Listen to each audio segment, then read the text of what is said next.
মৰমৰ কণমানিহঁত, মই আজি তোমালোকৰ বাবে লৈ আনিছোঁ বুঢ়ী আইৰ সাধু কথা কিতাপখনৰ পৰা এটি ভাল লগা সাধু কথা।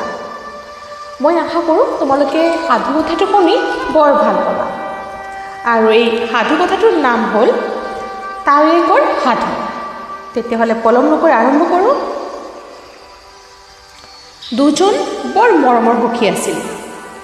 এজন মৰিবৰ সময়ত তেওঁৰ পুতেকক সখীয়েকৰ হাতত গতাই দি ক'লে, সখী, মোৰ ল'ৰাটো তোমাক গতালোঁ। তুমি তাক বুদ্ধি ভৰসা দি চলাই মেলি মানুহ কৰিবা। পুতেককো সি ক'লে, মোৰ সখীৰ হাতত তোক গতালোঁ। সখীয়ে যিহকে কয় তাকে কৰিবি, যেনেকৈ চলায় তেনেকৈ চলিবি। কোনো কথাত সখীৰ বাক্যৰ চুলি এডালৰ সমানো আঁতৰ নহ'বি। কোনো কাম কৰিবলগীয়া হ'লে সখীৰ কাম চোৱাইহে কৰিবি। বাপেক ঢুকাল। পুতেকো সেই মনে চিতে তাৱৈয়েকৰ কথাত চলি আছে। এদিন তাৰ ঘৈণীয়েকে ল'ৰা এটা জন্ম দিলে। সি গৈ তাৱৈয়েকক ল'ৰা জন্ম হোৱা খবৰ জনালেগৈ। তাৱৈয়েকে তাক ক'লে, তোমাৰ ঘৰৰ পিছফালে পোতা পুখুৰীটোত তাক পুতি থোৱাগৈ। সি তাৱৈয়েকৰ কথাত অবাক হ'ল, কিন্তু বাপেকৰ আজ্ঞা সমৰি একো নকৈ ল'ৰাটোক তাৰ ঘৰৰ পিছফালৰ পোতা পুখুৰীত পুতি থলগৈ। ইয়াৰ এবছৰৰ পিছত তাৰ আকৌ এটা ল'ৰা জন্ম হ'ল। তাকো তাৱৈয়েকে আগৰ দৰে পুতি থবলৈ কোৱাত সি মনত বৰ বেজাৰে তাৱৈয়েকৰ কথা সাৰুগত কৰি মানি তাকে কৰিলে। ইয়াৰ ১.৫ বছৰমানৰ পিছত এজনী ছোৱালী জন্ম হ'ল।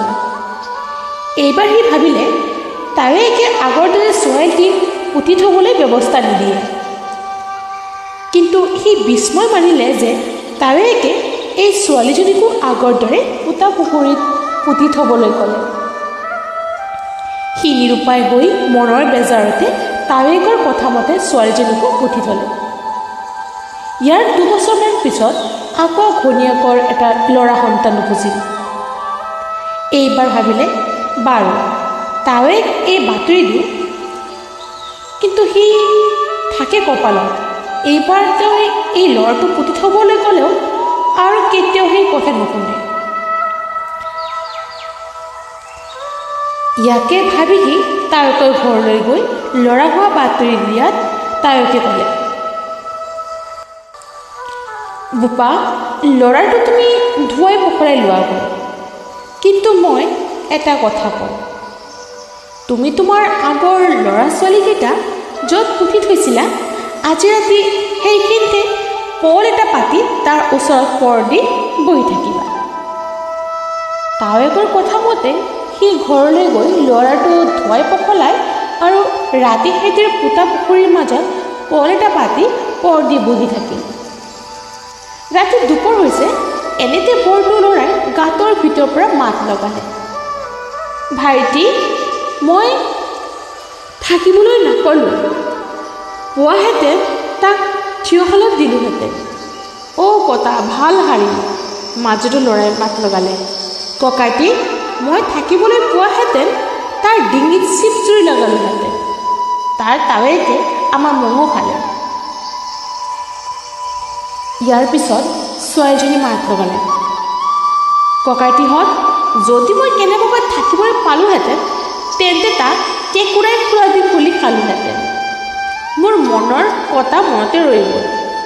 এইবোৰ কথা বাৰ্তা শুনি মানুহটোৱে তেতিয়া ভালকৈ বুজিলে যে তাৰ তাৱৈয়েকে তাৰ কি উপকাৰ কৰিলে।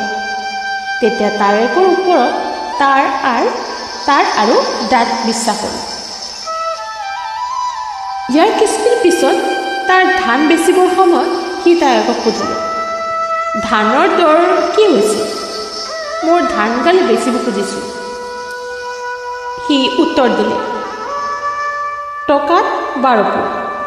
তাৱৈয়েকে ক'লে, এতিয়া বেচিব নালাগে। আৰু কিছুদিন পিছত সি তাৱৈয়েকৰ ঘৰলৈ গৈ ক'লে, তাৱৈ, ধানৰ দাম কমিলহে, এতিয়া কি কৰিম? লাহে লাহে কিজানি আৰু কমিবহে। তাৱৈয়েকে ক'লে, যোৱা, এতিয়া বেচি দিয়াগৈ। সি তাৱৈয়েকৰ কথা মতে টকাত ২০ পোণাকৈ ধান বেচি লৈ গৈ তাৱৈয়েকক দেখুৱালত ক'লে, ভাল হৈছে। এতিয়া তুমি এই টকাৰে সোণাৰী হতুৱাই এটা লাডু গঢ়োৱা। তায়কৰ কথা মতে সি সোণৰ লাডুটো গঢ়ি আনি তায়কক দিয়াত তায়কে কৰে, লাডু তুমি নৈত পেলাই দিয়াগৈ। সেই তায়কৰ কথা শুনি মনত বেজাৰ পাই হ'লেও সোণৰ লাডুটো নৈত পেলাই দিলেগৈ। মাছেৰেকৰ মূৰত ডুম এটাই এটা ৰৌ মাছ বেচিবলৈ বুঢ়াৰ পুতেকৰ ঘৰলৈ আনিছিল। সেই ৰৌ মাছটো লৈ কাটোতে তাৰ পেটত সেই সোণৰ লাডুটো ওলাই পৰিল। সি তায়কৰ লাডুটো দেখুৱাত তায়কে তাক ক'লে, তোমাৰ এইটোৱে আচল নিজৰ বস্তু, যোৱা এইটো ভালকৈ থৈ দিয়াগৈ। তুমি কিজানি আগতে মোক শত্ৰু বুলিয়ে ভাবিছিলা, এতিয়া মই দুটা কথাৰে তোমাক পতিয়ন দিব পাৰি ঈশ্বৰৰ চৰণত সেৱা কৰিছোঁ। যোৱা বোপা, তুমি ধৰ্মত মতি ৰাখি ঈশ্বৰৰ চৰণত নিৰ্ভৰ কৰি সকলো কৰিবলগীয়া কাম কাজ কৰি সুখেৰে খাই বৈ থাকা, কোনো চিন্তা নাই, মোৰ প্ৰভুৱে তোমাক সদায় মংগল কৰিব। এয়া আছিল আজিৰ সাধু কথা।